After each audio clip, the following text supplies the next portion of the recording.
The most dangerous mistake a person can make is judging someone before learning who they really are. On a quiet Saturday morning in the small town of Fairview, Ohio, the Sunrise Diner was filled with the familiar sounds of clinking coffee mugs, sizzling bacon, and neighbors catching up over breakfast. It was the kind of place where everyone knew each other's names, except for one man sitting alone in a corner booth by the window. Dressed in a simple navy jacket, dark jeans, and polished brown boots, Daniel Brooks quietly read the morning newspaper while occasionally glancing outside at the light rain falling across Main Street. There was nothing flashy about him. No expensive watch, no security detail, no sign that he was anyone important. He looked like an ordinary customer enjoying a peaceful morning before a long day ahead. The waitress, Linda, smiled warmly as she refilled his coffee. Daniel thanked her politely and asked about her grandson's baseball tournament, remembering details from a conversation weeks earlier. Linda smiled with surprise, touched that he had remembered something so personal.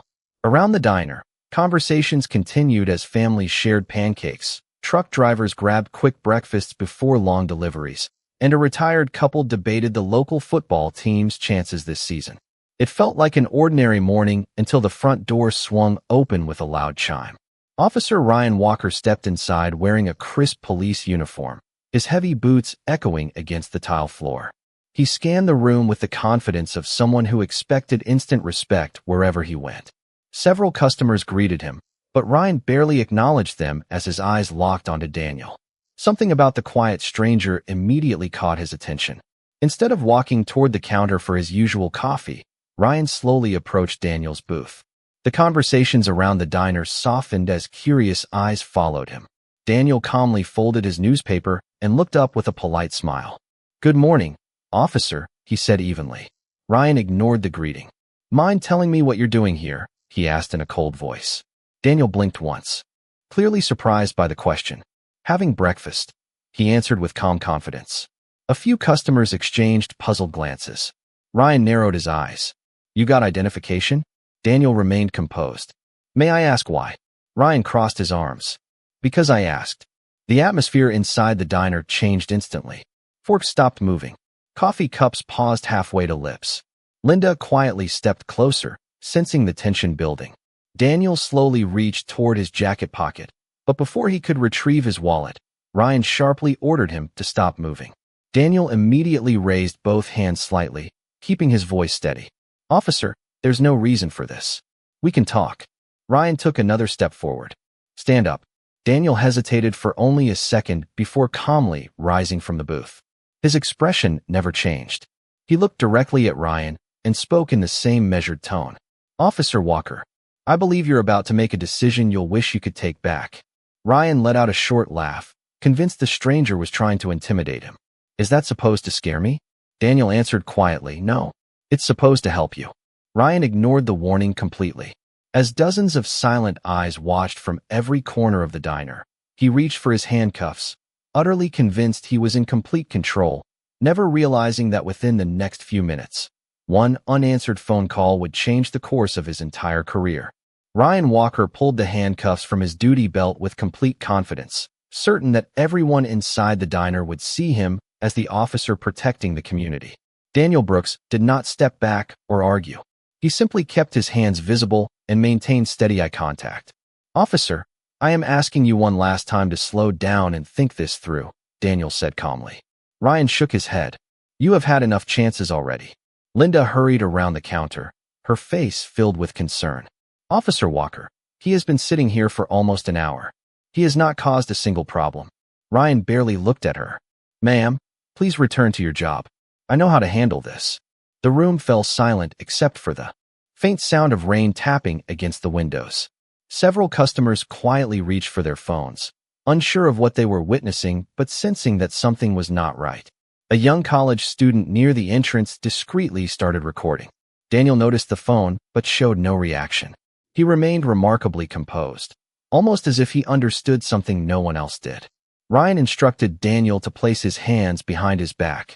Daniel complied without resistance. The metallic click of the handcuffs echoed through the diner, causing a few customers to gasp softly. An elderly veteran sitting near the coffee station slowly stood from his booth. He looked closely at Daniel for several long seconds, his expression changing from confusion to recognition. Before he could speak, Ryan raised a hand. "Sir, stay out of police business." The veteran frowned, but reluctantly remained silent. Daniel looked toward him with a subtle nod, almost asking him not to intervene. Ryan interpreted the exchange as suspicious. "See? You know each other." Daniel answered quietly. "No, officer." He simply recognizes a familiar face. Ryan dismissed the explanation with a sarcastic smile. "Sure he does." Linda stepped forward again, unable to stay quiet. "Officer Walker, please. At least let him explain." Ryan answered firmly. "If he has something to say, he can say it downtown." Daniel took a slow breath before speaking again. "You still have time to end this the right way." Ryan leaned slightly closer. "You keep saying that like somebody important is coming." Daniel replied without hesitation. "No, I am saying it because every decision has consequences."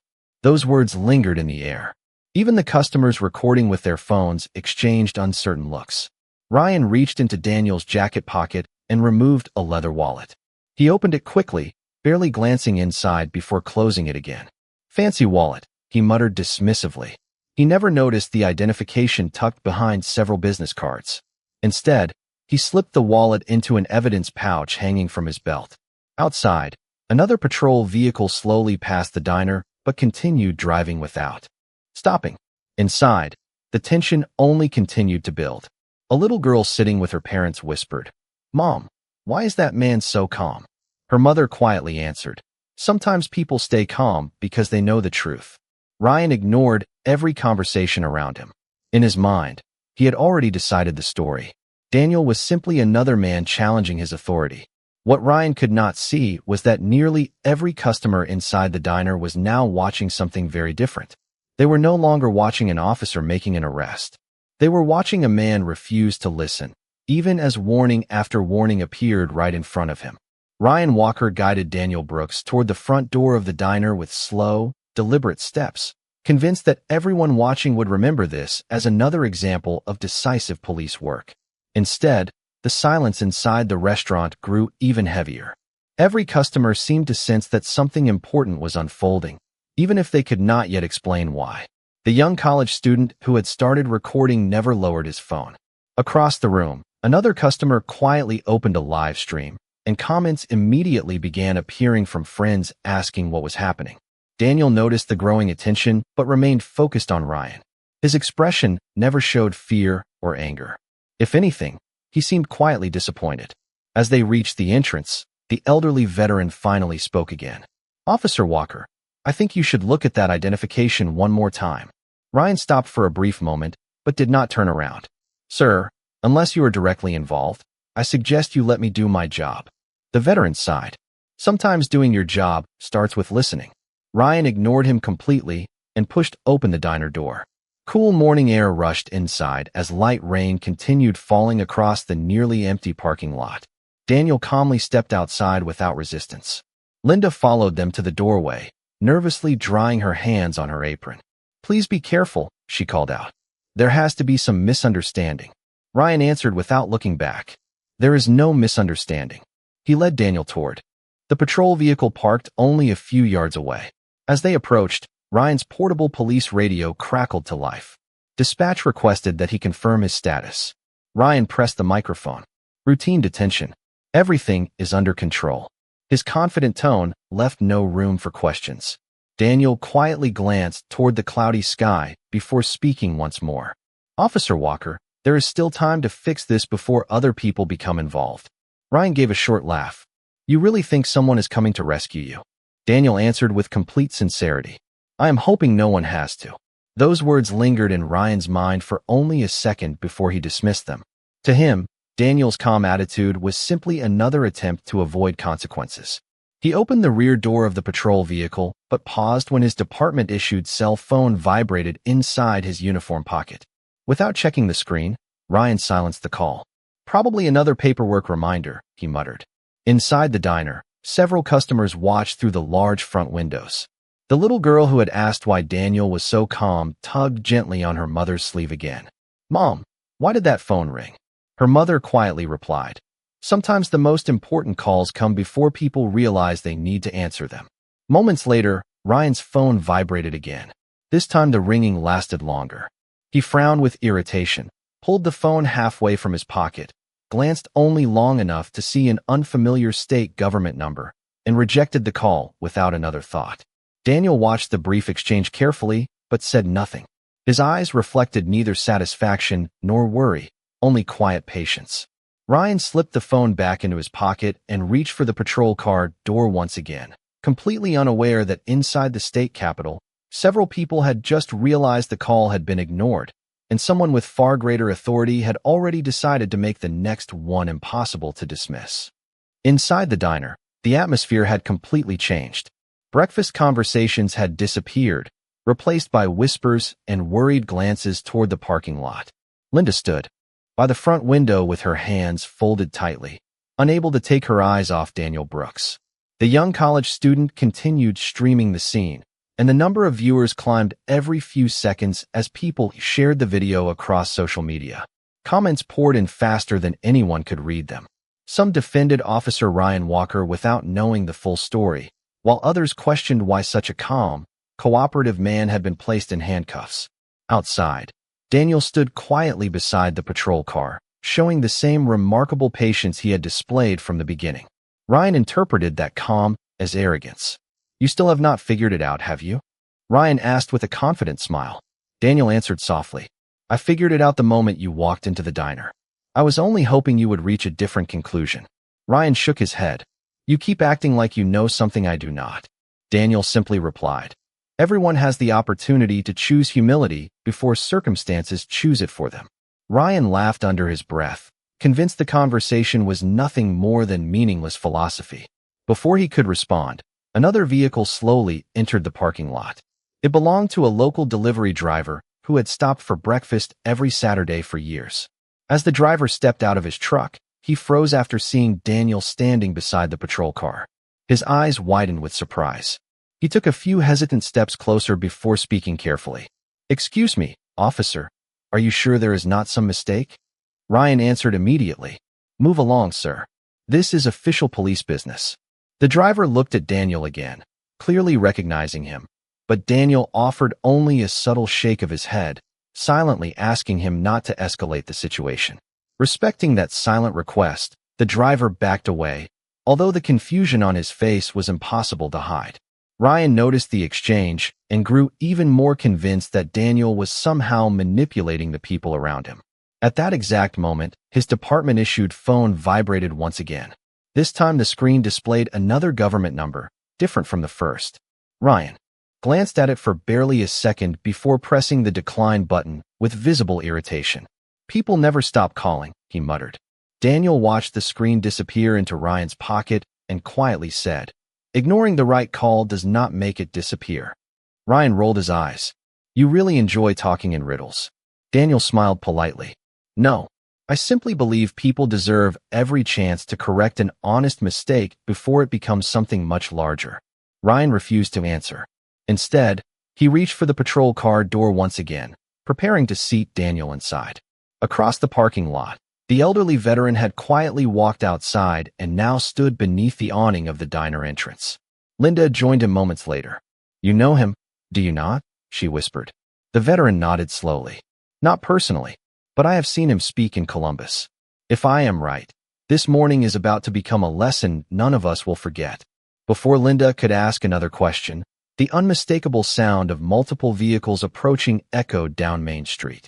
None of them were using emergency lights or sirens, yet they were traveling with clear purpose.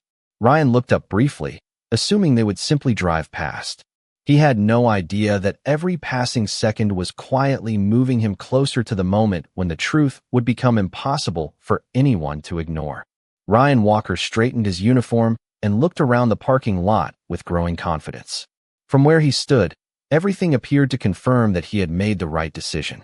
Daniel Brooks remained cooperative, never raising his voice, never resisting, never demanding special treatment.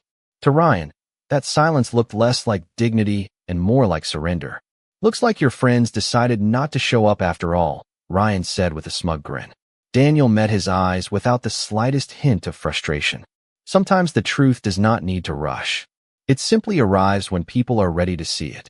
Ryan shook his head. You really believe those speeches are going to change anything? Daniel answered quietly, no. Choices change things. Every person makes them, including you.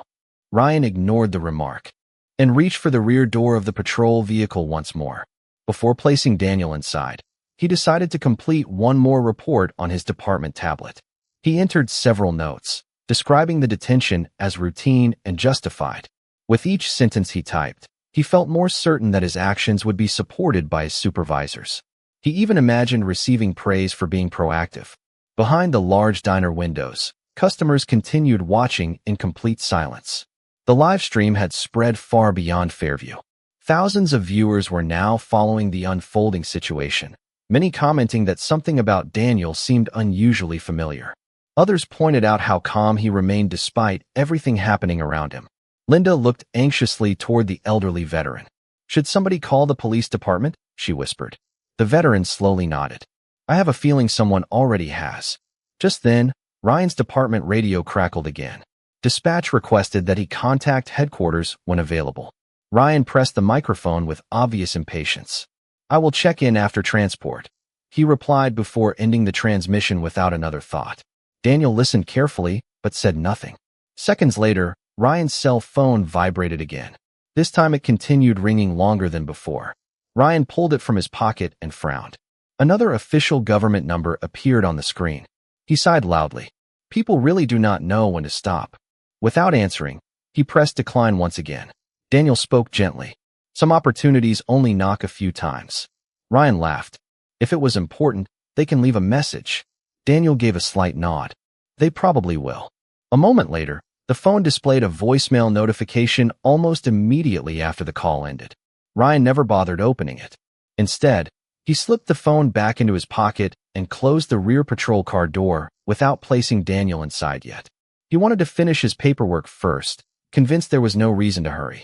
Across the parking lot, two dark government vehicles quietly turned onto Main Street and slowed as they approached the diner. They did not activate emergency lights, yet their presence immediately caught the attention of everyone standing near the windows. The delivery driver noticed them first. Linda noticed next. Even the young student recording the live stream turned his camera toward the approaching vehicles. Ryan glanced up briefly and dismissed them as passing traffic. Daniel watched them with the same composed expression he had carried all morning. He quietly took a slow breath before saying, Officer Walker, this is the last peaceful moment you are going to have today. I truly wish you had answered your phone.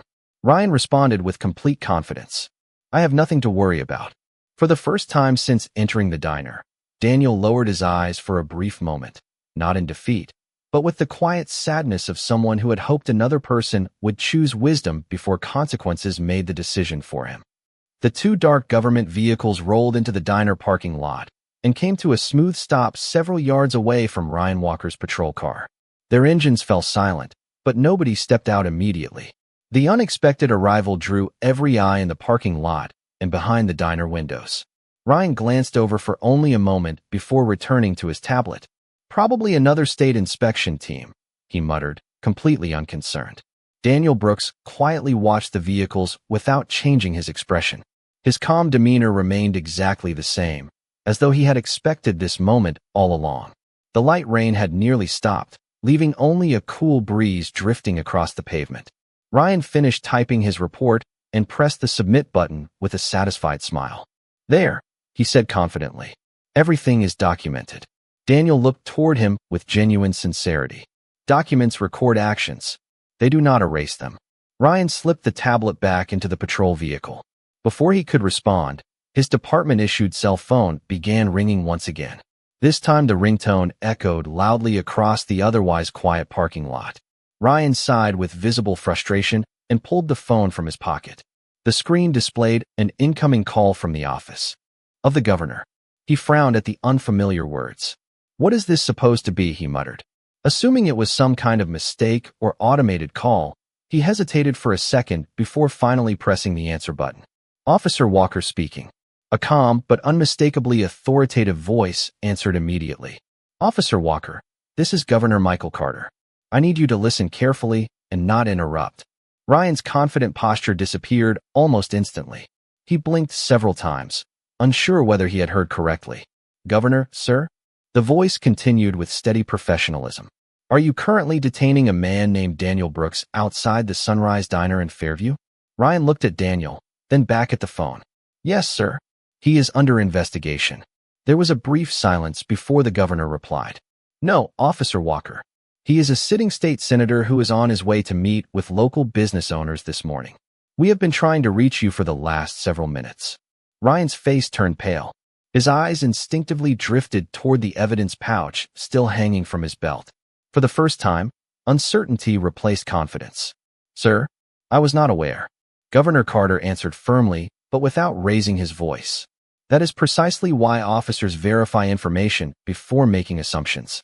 I am instructing you to immediately review his identification, remove the handcuffs if there is no lawful reason to continue the detention, and remain at the scene until your police chief arrives." Ryan swallowed hard. Around him, the parking lot had become completely silent. Although nobody could hear the governor's words, everyone could see Ryan's expression changing by the second. Daniel remained composed, offering neither satisfaction nor resentment. He simply waited. The call ended with one final sentence. "Officer Walker, your next decisions will matter just as much as your first ones." Ryan slowly lowered the phone. His hands, steady only moments earlier, now hesitated as he reached toward the evidence pouch. With growing disbelief, he opened Daniel's wallet once more and carefully unfolded the identification he had ignored. Before, the official seal, the title of state senator, and Daniel Brooks's photograph stared back at him, confirming in a single instant what every unanswered warning had been trying to tell him since the beginning. Ryan Walker stared at the identification card as though it belonged to someone else. He checked the photograph once, then a second time, comparing it to the man standing quietly a few feet away. Every warning Daniel Brooks had given him replayed in his mind, each one sounding less like a threat and more like an opportunity that had been ignored. Ryan slowly looked up, but Daniel's expression had not changed. There was no anger in his eyes, no satisfaction, only the quiet patience of someone who had spent years remaining calm under pressure. "Senator Brooks," Ryan whispered, almost unable to believe the words leaving his own mouth. Daniel answered gently. "That is correct." Ryan immediately reached toward the handcuffs with noticeably unsteady hands. I did not know," Daniel replied in the same measured voice he had used all morning. "No, Officer Walker. You did not verify." That single sentence landed harder than any raised voice could have. Ryan carefully removed the handcuffs and stepped back, clearly embarrassed by the crowd now watching every movement. Linda hurried outside, followed by nearly everyone who had been inside the diner. The elderly veteran quietly removed his cap as a sign of respect. The young college student continued recording, but now the comments flooding the live stream were changing completely. Viewers who had joined only minutes earlier were discovering Daniel's identity and replaying the earlier moments again and again. Across social media, the video spread rapidly beyond the town of Fairview. Before Ryan could gather his thoughts, the doors of the two government vehicles finally opened. Several professionally dressed officials stepped out, followed moments later by Fairview Police Chief Eleanor Hayes. Her expression remained calm, but the seriousness on her face was impossible to miss. She walked directly toward Ryan without hesitation. "Officer Walker," she said firmly, "step away from Senator Brooks." Ryan obeyed.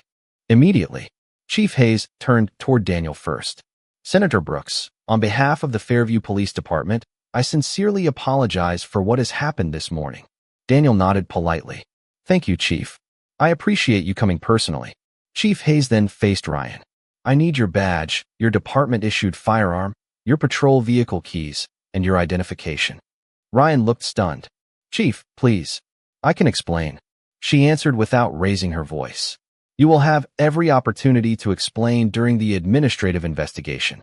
Right now, you are being placed on immediate administrative leave pending review of your conduct and your decision-making."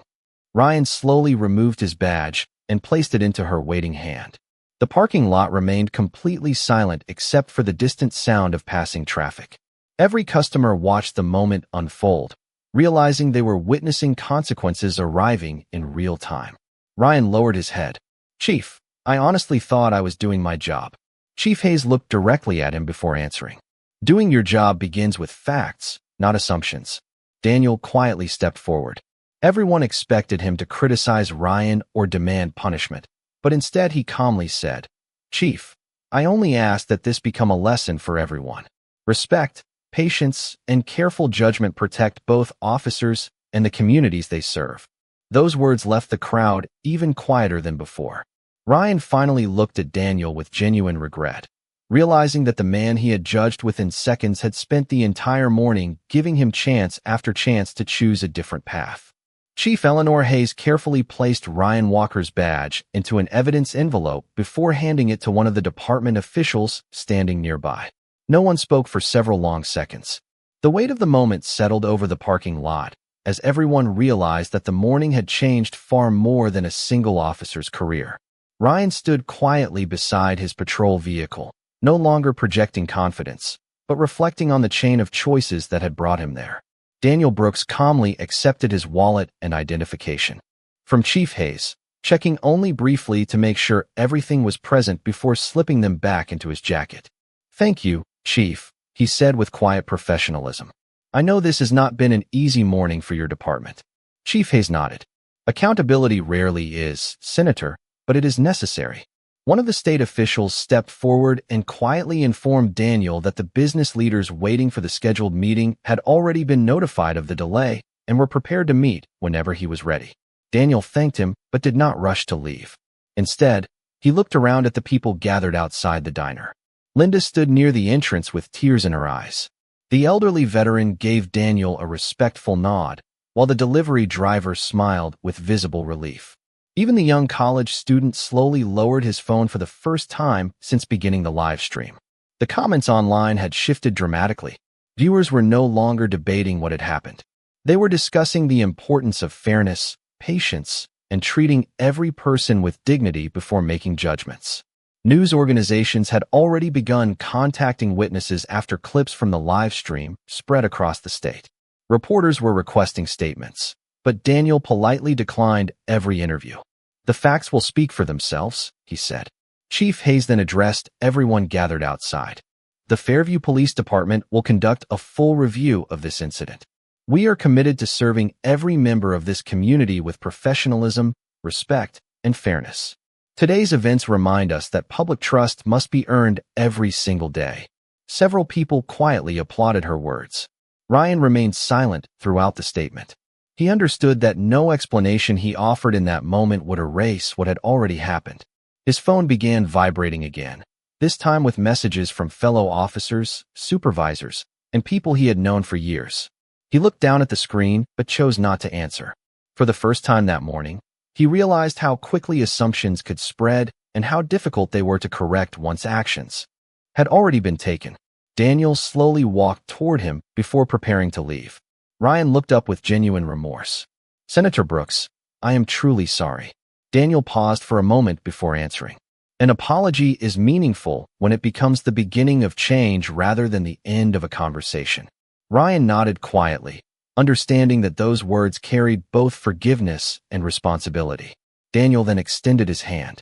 After a brief hesitation, Ryan accepted the handshake. It lasted only a moment, but everyone watching understood its meaning. Respect could still exist even after serious mistakes, provided accountability came first. As Daniel turned and walked back toward the diner to thank Linda one last time for her kindness, the tension that had gripped the entire morning finally began to fade. Yet every person standing there knew they had witnessed something far more significant than a misunderstanding. They had witnessed how quickly assumptions could damage trust, and how essential integrity, humility, and accountability were in restoring it. Daniel Brooks stepped back inside the Sunrise Diner as the familiar sound of coffee cups and quiet conversations slowly returned. Only an hour earlier, the room had been filled with uncertainty. Now it carried something entirely different. Reflection. Linda greeted Daniel with a warm smile and placed a fresh cup of coffee on the table where he had begun his morning. "This one is on the house," she said softly. Daniel smiled and gently shook his head. "Kindness like yours is already more than enough." Linda laughed quietly before insisting anyway. Around the diner, customers who had witnessed everything began approaching one by one.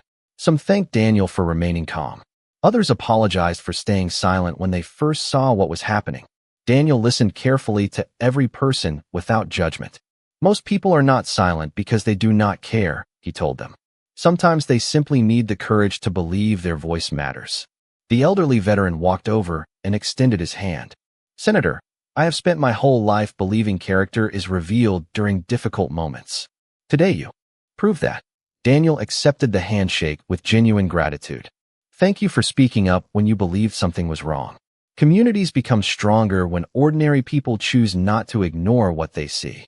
Outside, Chief Eleanor Hayes finished speaking with the state officials before watching Ryan Walker quietly leave the parking lot with another supervisor. There were no flashing lights, no dramatic scene, only the quiet reality that actions carry consequences. Before departing, Chief Hayes stepped inside the diner and approached Daniel once more. Senator Brooks, our department will review every part of what happened today. We owe that to you and to everyone who trusts this badge. Daniel nodded respectfully. I believe trust can always be rebuilt when honesty comes first. Chief Hayes thanked him before leaving to begin that process. By early afternoon, the video from the diner had reached millions of viewers across the country.